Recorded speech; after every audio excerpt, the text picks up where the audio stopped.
നമസ്കാരം. 2026 current affairs സീരീസിൽ ഫെബ്രുവരി മാസത്തിലെ കറണ്ട് അഫയേഴ്സ് ആണ് നമ്മൾ പഠിച്ചു വരുന്നത്. കഴിഞ്ഞ ക്ലാസ്സിൽ കേരളവുമായി ബന്ധപ്പെട്ട കറണ്ട് അഫയേഴ്സ് നമ്മൾ പഠിച്ചു. ഇന്നത്തെ ക്ലാസ്സിനകത്ത് ഇന്ത്യയും ലോകവുമായി ബന്ധപ്പെട്ട വസ്തുതകളാണ് നമുക്ക് പഠിക്കാനുള്ളത്. അതുപോലെ ആസ്ഥ അക്കാഡമിയുടെ ഓൺലൈൻ കോഴ്സുകളിൽ പങ്കെടുക്കുന്നതിനും ഞങ്ങളുടെ മറ്റ് സേവനങ്ങൾക്കുമായി ആസ്ഥ അക്കാഡമി കേരള എന്ന ഞങ്ങളുടെ ലേണിംഗ് ആപ്പ് ഡൗൺലോഡ് ചെയ്യുക. ഇവിടെ നടക്കുന്ന ക്ലാസ്സുകളുടെ PDF നോട്ട്സിനായിട്ട് ഞങ്ങളുടെ ടെലഗ്രാം ചാനൽ കൂടി അംഗമാവുക. ഇനി അത് കഴിഞ്ഞിട്ട് വേറൊരു കാര്യം നിങ്ങളുടെ അടുത്ത് പറയാനുള്ളത്, കറണ്ട് അഫയേഴ്സുമായി ബന്ധപ്പെട്ട് ആസ്ഥ അക്കാഡമി നേരത്തെ ഒരു പുസ്തകം പ്രസിദ്ധീകരിച്ചിരുന്നു. ഇടക്കാലത്ത് പുസ്തകം സ്റ്റോക്കില്ലായിരുന്നു. 2026 ഏപ്രിൽ മാസം വരെയുള്ള വസ്തുത ഉൾക്കൊള്ളിച്ചിട്ടുള്ള ഒരു പുസ്തകമാണ്. ഇപ്പോൾ ഈ പുസ്തകം അവൈലബിൾ ആണ്. താല്പര്യമുണ്ടെങ്കിൽ ഈ കാണുന്ന നമ്പറിലോട്ട് വിളിക്കുക. അതെപ്പോഴും തിരക്കുള്ള ഒരു നമ്പറാണ്. അപ്പോൾ വിളിച്ചാൽ കിട്ടിയില്ലെങ്കിൽ നിങ്ങളൊരു മെസ്സേജ് ഇട്ടിരുന്നാലും മതി, നിങ്ങളെ തിരിച്ച് കോൺടാക്ട് ചെയ്തോളാം. ഇനി അത് കഴിഞ്ഞിട്ട് വേറൊരു കാര്യം പ്രത്യേകം പറയാനുള്ളത്, ആസ്ഥ അക്കാഡമിക്ക് വേണ്ടി എന്തെങ്കിലും ഒരു പേയ്മെൻറ്റ് ചെയ്യുമ്പോൾ നിങ്ങൾ ഏതെങ്കിലും ഫോൺ നമ്പറിലോട്ടോ ഏതെങ്കിലും QR കോഡിലോട്ടോ ഒരു കാരണവശാലും കാശ് കൊടുക്കരുത്. അങ്ങനെയുള്ള ഇടപാടുകൾക്ക് ആസ്ഥ അക്കാഡമി ഉത്തരവാദിയായിരിക്കത്തില്ല. ആസ്ഥ അക്കാഡമിക്ക് ഒരു UPI ID ഉണ്ട്. ഈ UPI ID വഴി വേണം നിങ്ങൾ പേയ്മെൻറ്റ് ചെയ്യാൻ. qr.aastha.ac@sib ഇതാണ് UPI ID.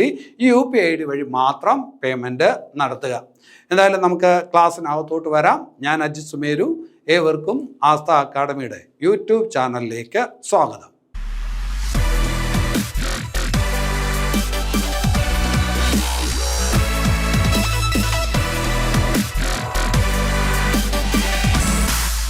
ശരി, അപ്പോൾ നമുക്ക് ഇന്നത്തെ ക്ലാസ്സിലെ ആദ്യത്തെ പോയിന്റിലോട്ട് വരാം. സ്വതന്ത്ര ഇന്ത്യയിൽ ആദ്യമായിട്ട് ആദായ നികുതി നിയമം പാർലമെൻറ്റ് പാസ്സാക്കുന്നത് ഏത് വർഷമാണ്? 1961 സ്വതന്ത്ര ഇന്ത്യയിൽ ആദ്യമായിട്ട് ഇന്ത്യൻ പാർലമെൻറ്റ് ആദായ നികുതി നിയമം പാസ്സാക്കുന്നത് 1961 ആ ആദായ നികുതി നിയമമാണ് ഇത്രയും നാളും നമ്മുടെ രാജ്യത്ത് നിലനിന്നിരുന്നത്. പക്ഷേ 2025 ഇന്ത്യൻ പാർലമെൻറ്റ് പുതിയ ആദായ നികുതി നിയമം പാസ്സാക്കിയിരുന്നു. 2025 ഇന്ത്യൻ പാർലമെൻറ്റ് പുതിയ ആദായ നികുതി നിയമം 1961 ആദായ നികുതി നിയമത്തിന് പകരമായിട്ട് പുതിയതൊന്ന് പാസ്സാക്കിയിരുന്നു. അങ്ങനെ 2025 പാർലമെൻറ്റ് പാസ്സാക്കിയ പുതിയ ആദായ നികുതി നിയമം പ്രാബല്യത്തിൽ വരുന്നത് എന്നാണ് എന്ന് ചോദിച്ചാൽ 2026 ഏപ്രിൽ 1 ആദായ നികുതി നിയമമാണ്. അപ്പോൾ സാമ്പത്തിക വർഷവുമായിട്ടൊക്കെ അതിന് ബന്ധമുണ്ട്. അപ്പോൾ പുതിയ സാമ്പത്തിക വർഷത്തിൽ ആദ്യം മുതലാണ് പുതിയ ആദായ നികുതി നിയമം എന്ത് ചെയ്യുന്നത് നിലവിൽ വരുന്നത് 2026 ഏപ്രിൽ 1. അപ്പോൾ അത് ഓർത്ത് വയ്ക്കണം. ഇനി അത് കഴിഞ്ഞിട്ട് നമ്മൾ കഴിഞ്ഞ വർഷത്തെ, അതായത് 2025 ഫെബ്രുവരിയിലെ ബജറ്റ് പഠിച്ച സമയത്ത് പഠിച്ച ഒരു കാര്യമുണ്ട്.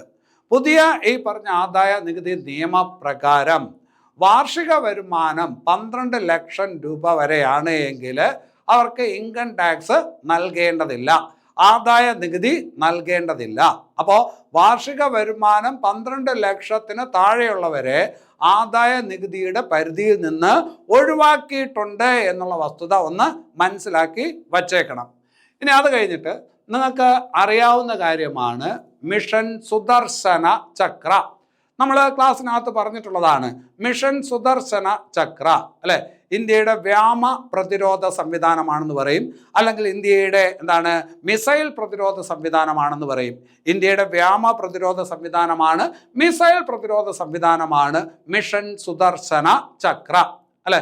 ഇപ്പോൾ ഓപ്പറേഷൻ സിന്ദൂർ നടന്ന സമയത്ത് പാകിസ്ഥാനിൽ നിന്നൊക്കെ ഒരുപാട് മിസൈലുകളും അതുപോലെ തന്നെ ഡ്രോണുകളും ഒക്കെ ഇന്ത്യയിലോട്ട് വന്നു. പക്ഷെ ഒന്നും ഇന്ത്യയിൽ വീണില്ല. അതെല്ലാം ഈ പറഞ്ഞ ആകാശത്ത് തന്നെ പൊട്ടിത്തെറിച്ചു. അതിന് കാരണമായിട്ടുള്ള എന്താണ്? ഈ പറഞ്ഞ വ്യോമ പ്രതിരോധ സംവിധാനമാണ്. റഷ്യയിൽ നിന്ന് വാങ്ങിച്ച S-400 ട്രയംഫ് എന്ന് പറയുന്ന ഉപകരണം, അതുപോലെ തന്നെ നമ്മുടെ കയ്യിലുള്ള ആകാശ് മിസൈലുകൾ, ഇതെല്ലാം കൂടി സംയോജിപ്പിച്ചുകൊണ്ടുള്ള ഒരു വ്യോമ പ്രതിരോധ സംവിധാനം ഇന്ത്യക്കുണ്ട്. അതിന് കൊടുത്തിരിക്കുന്ന പേരാണ് സുദർശന ചക്ര. സുദർശന ചക്ര. അതുപോലെ ഒരു പേര് കൂടി നിങ്ങളിപ്പോൾ പഠിക്കണം, പ്രഹാർ. എന്താണ് പ്രഹാർ?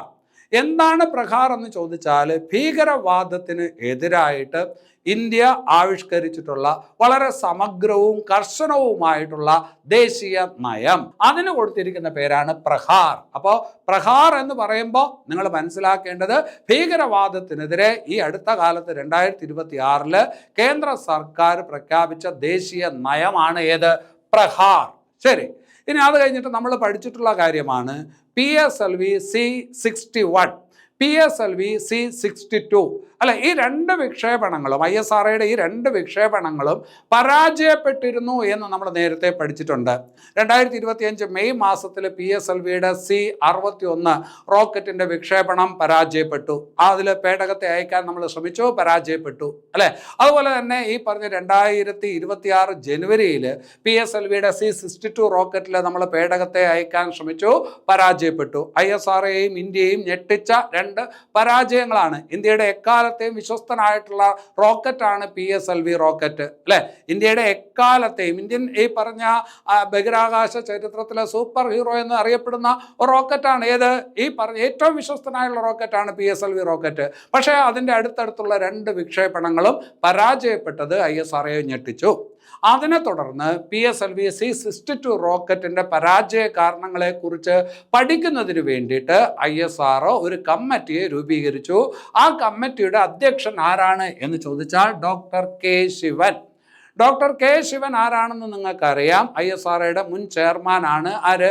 ഡോക്ടർ കെ ശിവൻ അല്ലെ. ISROയുടെ മുൻ ചെയർമാൻ ആയിരുന്നു ഡോക്ടർ കെ ശിവൻ. അപ്പോൾ പരാജയപ്പെട്ട PSLV C62 ദൗത്യത്തെക്കുറിച്ച് പഠിക്കുന്നതിന് വേണ്ടിയിട്ട് ISRO നിയമിച്ച കമ്മിറ്റിയുടെ തലവനാണ് ഡോക്ടർ കെ ശിവൻ. ഇനി അത് കഴിഞ്ഞിട്ട് ഒരു പുസ്തകത്തെക്കുറിച്ച് നമുക്ക് പരിചയപ്പെടണം. 4 സ്റ്റാർസ് ഓഫ് ഡെസ്റ്റിനി. ഈ അടുത്ത കാലത്ത് ഒരുപാട് ചർച്ച ചെയ്യപ്പെട്ട ഒരു പുസ്തകമാണ്. ഒരു മുൻ കരസേനാ മേധാവിയുടെ ഓർമ്മക്കുറിപ്പാണ്. അതാണ് 4 സ്റ്റാർസ് ഓഫ് ഡെസ്റ്റിനി അല്ലെ. ഒരു മുൻ കരസേനാ മേധാവിയുടെ ഓർമ്മക്കുറിപ്പാണ് 4 സ്റ്റാർസ് ഓഫ് ഡെസ്റ്റിനി.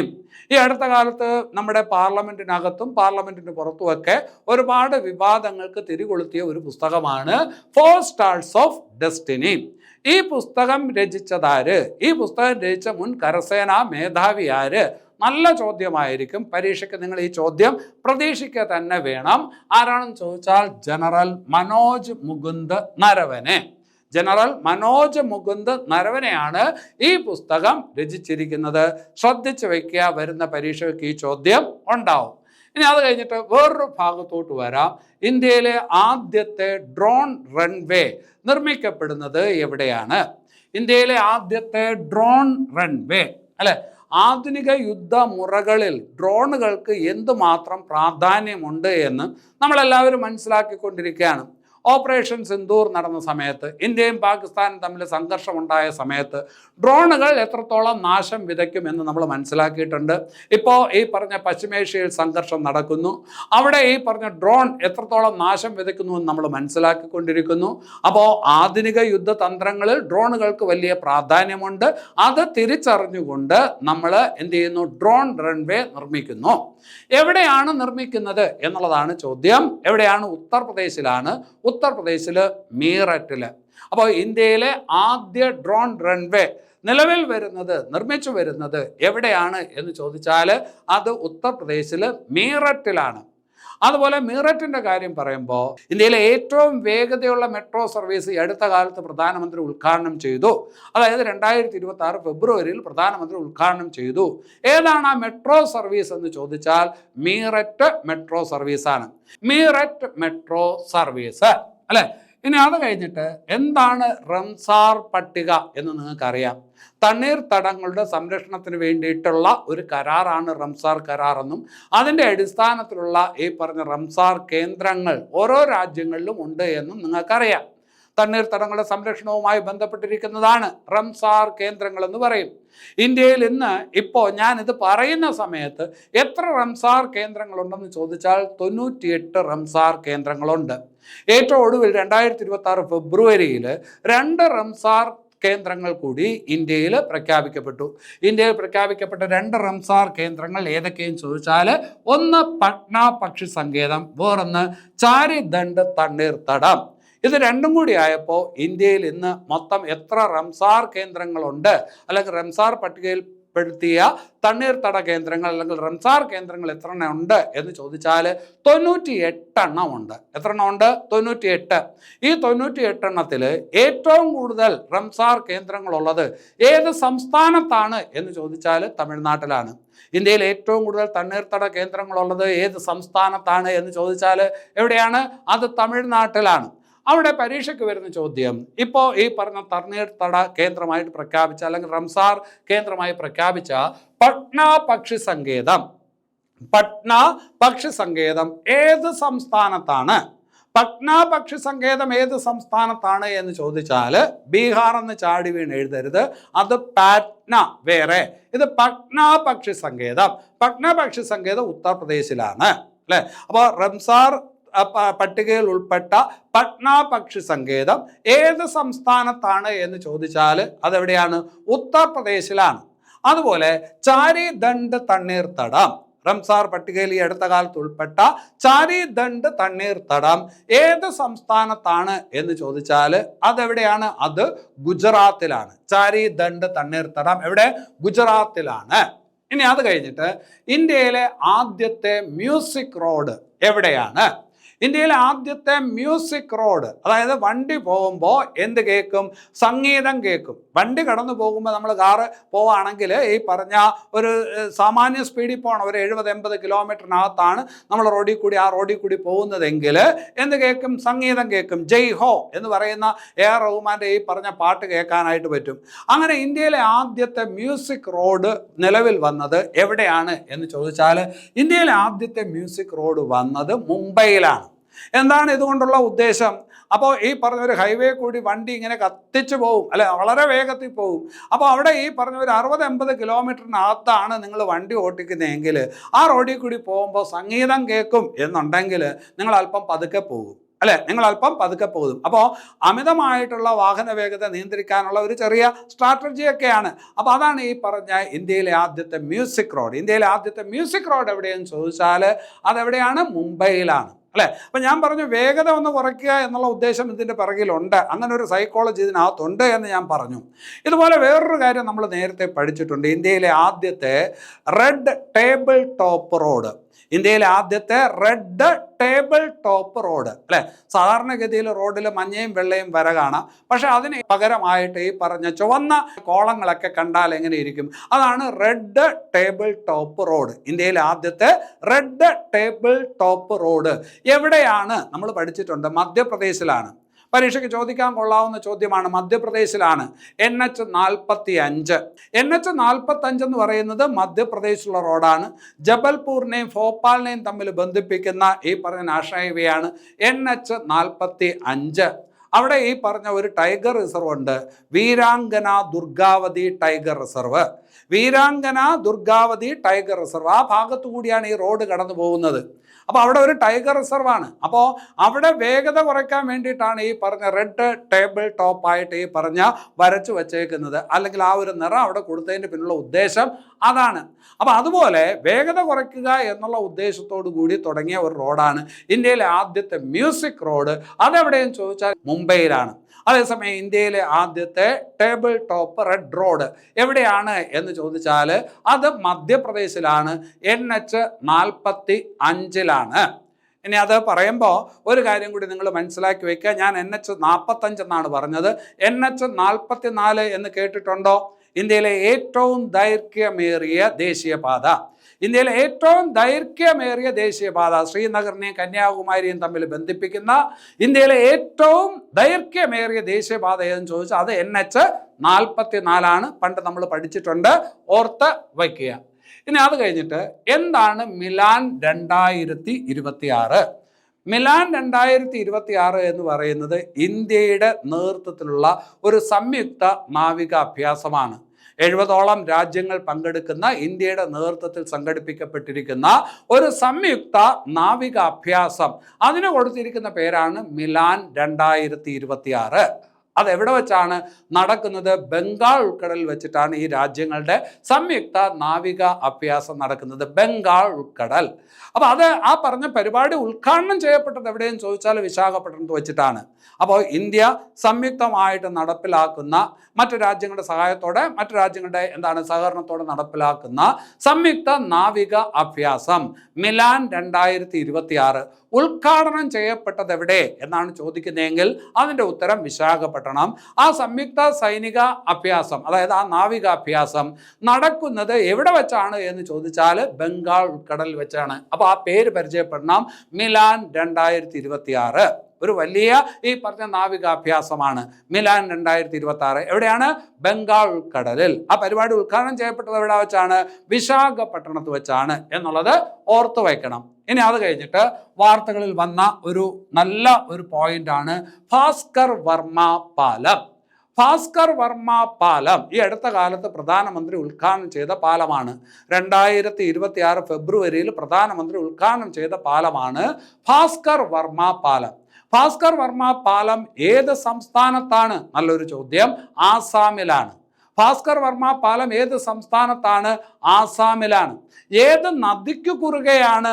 ബ്രഹ്മപുത്ര നദിക്ക് കുറുകെ, അല്ലെ? അപ്പൊ ആസാമിൽ ബ്രഹ്മപുത്ര നദിക്ക് കുറുകെ പണിതിരിക്കുന്ന പാലമാണ് ഭാസ്കർ വർമ്മ പാലം. ആരാണ് ഈ ഭാസ്കർ വർമ്മ? പഴയ കാലത്ത് ആസാം അറിയപ്പെട്ടിരുന്ന ഒരു പേരുണ്ട്, കാമരൂപ. കാമരൂപ എന്ന പേരിൽ പണ്ട് അറിയപ്പെട്ടിരുന്ന പ്രദേശം ഏതാണ് എന്നും പരീക്ഷയ്ക്ക് ചോദിച്ചിട്ടുണ്ട്. ആസാം. അവിടെ അങ്ങനെ ഒരു സാമ്രാജ്യം ഉണ്ടായിരുന്നു, കാമരൂപ സാമ്രാജ്യം. അങ്ങനെ ഒരു ഈ പറഞ്ഞ ഒരു കിങ്ഡം അവിടെ ഉണ്ടായിരുന്നു. ആ പറഞ്ഞ സാമ്രാജ്യത്തിലെ വളരെ പ്രസിദ്ധനായിട്ടുള്ള ഒരു ഭരണാധികാരിയായിരുന്നു ഭാസ്കർ വർമ്മ. ഭാസ്കര വർമ്മ. അപ്പൊ അദ്ദേഹത്തോടുള്ള ബഹുമാനം കൊണ്ടാണ് ഈ പാലത്തിന് ആ പേര് കൊടുത്തത്, ഭാസ്കർ വർമ്മ പാലം. അപ്പോൾ ഭാസ്കർ വർമ്മ പാലം എവിടെ? അത് ആസാമിലാണ്. ഏത് നദിക്ക് കുറുകെയാണ്? ബ്രഹ്മപുത്ര നദിക്ക് കുറുകെയാണ്, അല്ലെ? ആസാമിൽ തന്നെയുള്ള വേറൊരു പാലം നമ്മൾ പഠിച്ചിട്ടുണ്ട്. ഒരു നദിക്ക് കുറുകെ പണിതിരിക്കുന്ന ഏറ്റവും നീളമുള്ള പാലം അതാണ് ഏത് പാലം? അതാണ് ഭൂപൻ ഹസാരിക പാലം. ഭൂപൻ ഹസാരിക പാലം. ആ ഭൂപൻ ഹസാരിക പാലവും ആസാമിലാണ്. പക്ഷെ അത് ഏത് നദിക്ക് കുറുകെയാണ്? ലോഹിത് എന്ന് പറയുന്ന നദിക്ക് കുറുകെയാണ്. ലോഹിത് എന്ന് പറയുന്ന നദി, അല്ലെ? ബ്രഹ്മപുത്രയുടെ ഒരു പോഷക നദിയാണ് ഏത്? ലോഹിത്.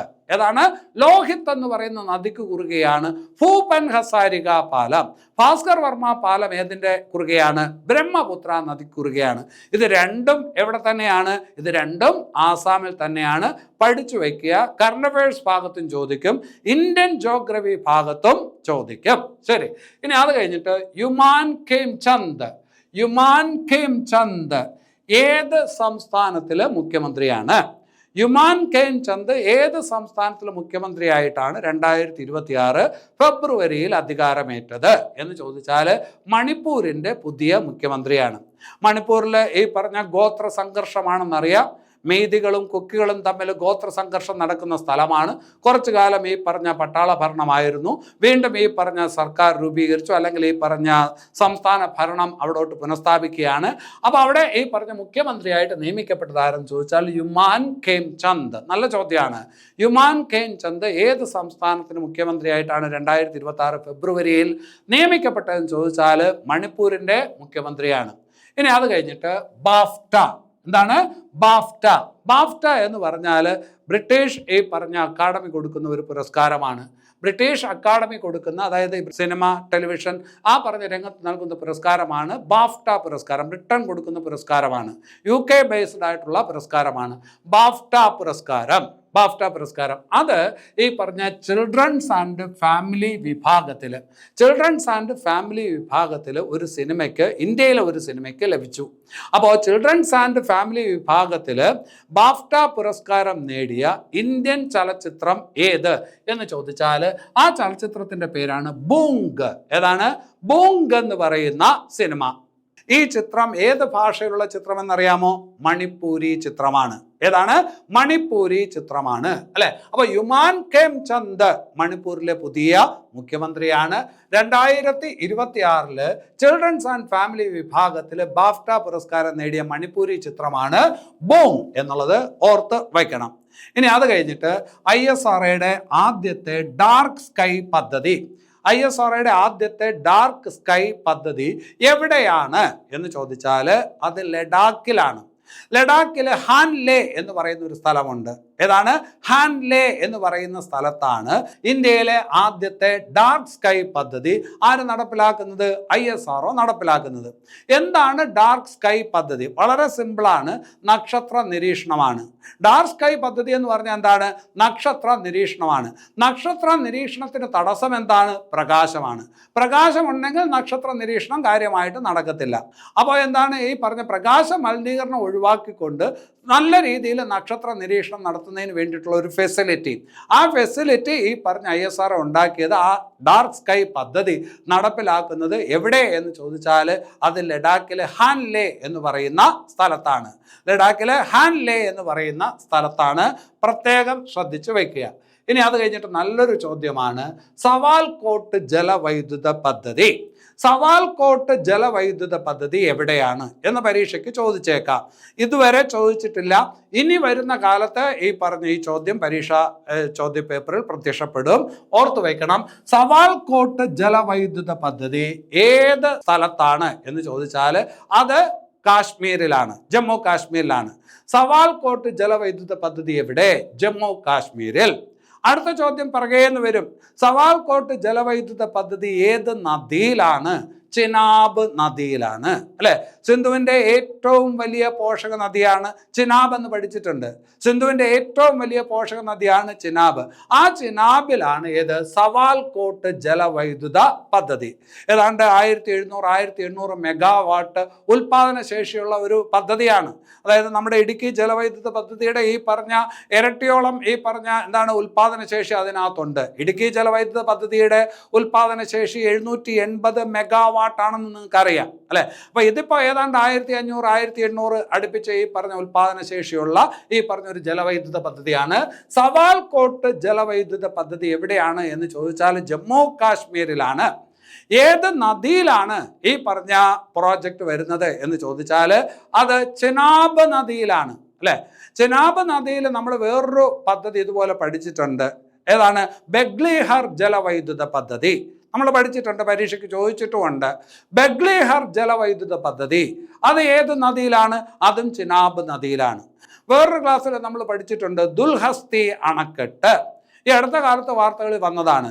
ദുൽഹസ്തി അണക്കെട്ട് ഏത് നദിയിലാണ്? അതും ചിനാബ് നദിയിലാണ്. ദുൽഹസ്തി അണക്കെട്ട്, ബഗ്ലിഹർ ജലവൈദ്യുത പദ്ധതി, പിന്നെ അത് കഴിഞ്ഞിട്ട് സവാൽകോട്ട് ജലവൈദ്യുത പദ്ധതി. ഇതെല്ലാം എവിടെയാണ്? കാശ്മീരിലാണ്. ഏത് നദിയിലാണ്? ചിനാബ് നദിയിലാണ്. ലോകത്തിലെ ഏറ്റവും ഉയരത്തിലുള്ള റെയിൽ പാലം ചിനാബ് നദിക്ക് കുറുകെയാണ് ചിനാബ് പാലം. ലോകത്തിലെ ഏറ്റവും ഉയരത്തിലുള്ള റെയിൽ പാലം ചിനാബ് പാലം അല്ലെ. ചിനാബ് നദിക്ക് കുറുകെയാണ്, ജമ്മു കാശ്മീരിലാണ്, നമ്മൾ പഠിച്ചിട്ടുണ്ട്. ശരി, ഇനി അത് കഴിഞ്ഞിട്ട് 2026 ലോക നിർമ്മിത ബുദ്ധി ഉച്ചകോടിക്ക് വേദിയായ നഗരം. 2026 എന്താണ് AI ഉച്ചകോടി നടന്നത് എവിടെ? 2025 AI ഉച്ചകോടി നടന്നത് എവിടെയാണെന്ന് നമ്മൾ പഠിച്ചിട്ടുണ്ടായിരുന്നു. ഫ്രാൻസിലാണ് 2025 അല്ലെ. 2026 ലോക നിർമ്മിത ബുദ്ധി ഉച്ചകോടി അതായത് AI ഉച്ചകോടിക്ക് വേദിയായത് ഏതാണ് നഗരം? ഏത് നഗരമാണ്, ഏത് രാജ്യമാണ് എന്ന് ചോദിച്ചാൽ ഇന്ത്യയിലാണ്, ന്യൂഡൽഹിയിലാണ് അല്ലെ. അപ്പൊ 2026 ലോക നിർമ്മിത ബുദ്ധി ഉച്ചകോടിക്ക് വേദിയായിട്ടുള്ള നഗരം ഏതാണ്? അത് ന്യൂഡൽഹിയാണ്.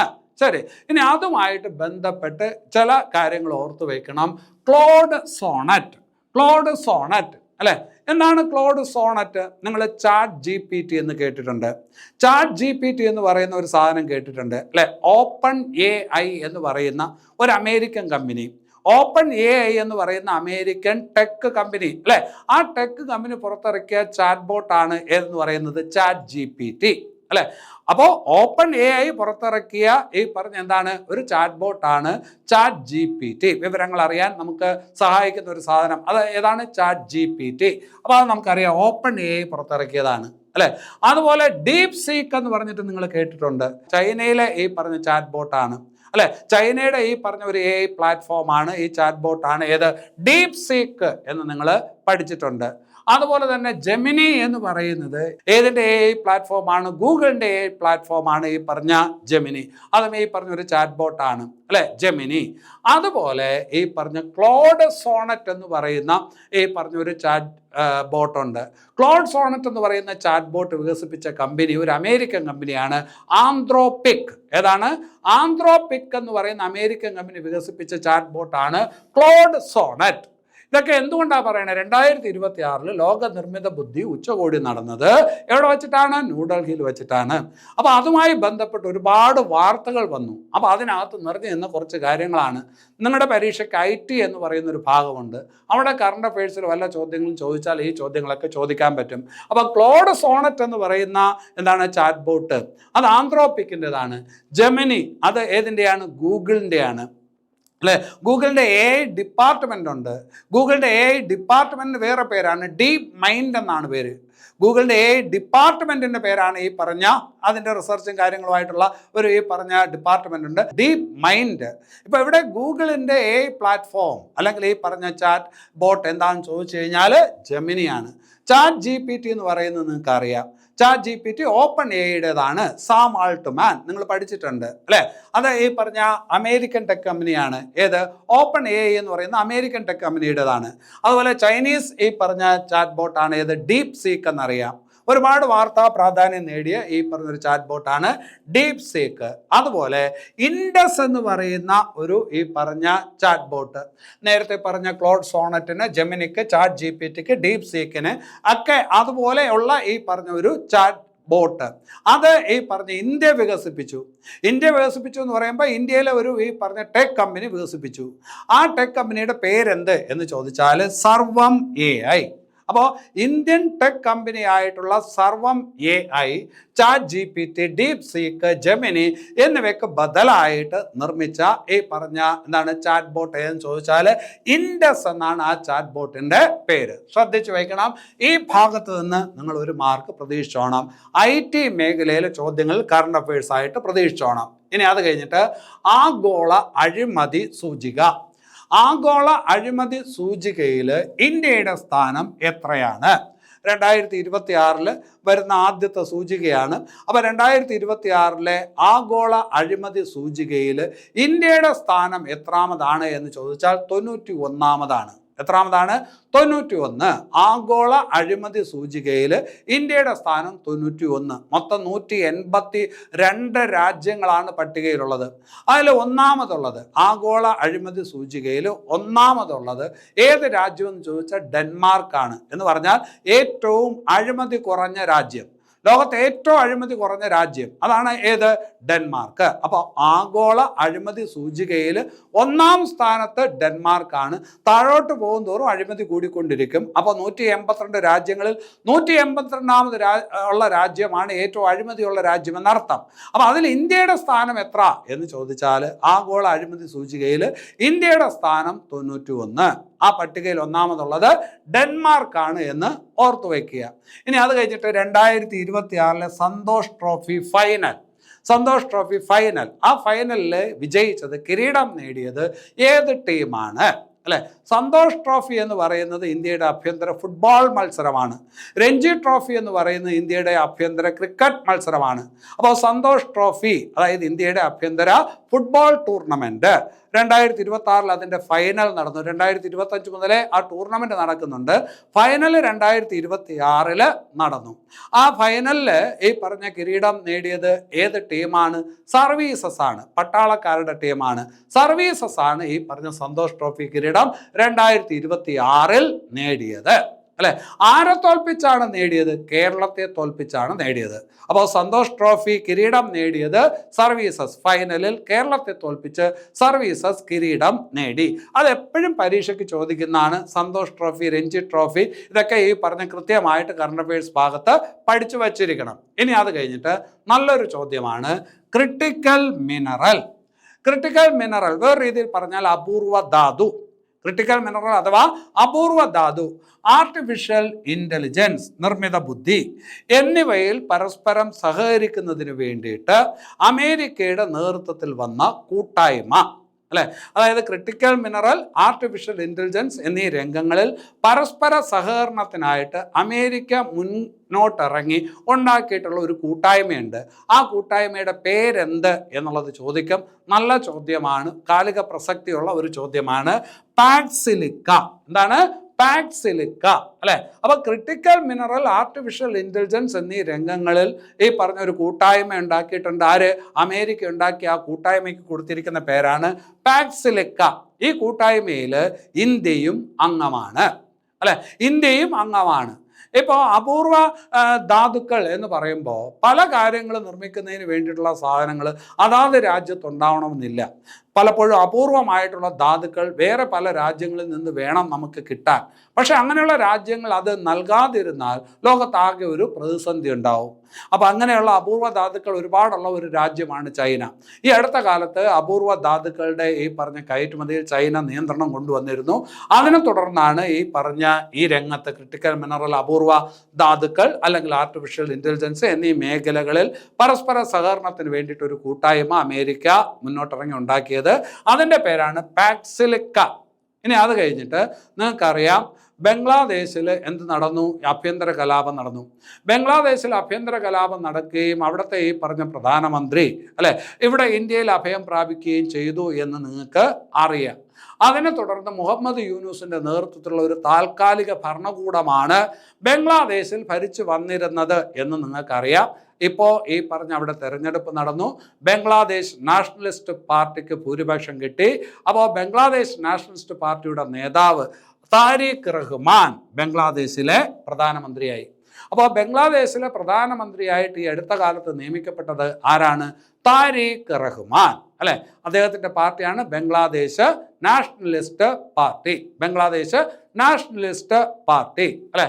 അദ്ദേഹത്തിൻ്റെ അമ്മയാണ് ഈ അടുത്ത കാലത്ത് മരിച്ചത്, ഖാലിദ സിയ. അദ്ദേഹത്തിൻ്റെ അമ്മയാണ്. നേരത്തെ ഈ പറഞ്ഞ ബംഗ്ലാദേശിലെ പ്രധാനമന്ത്രിയായിരുന്ന സ്ത്രീയാണ്, ഈ അടുത്ത കാലത്ത് മരിച്ചു.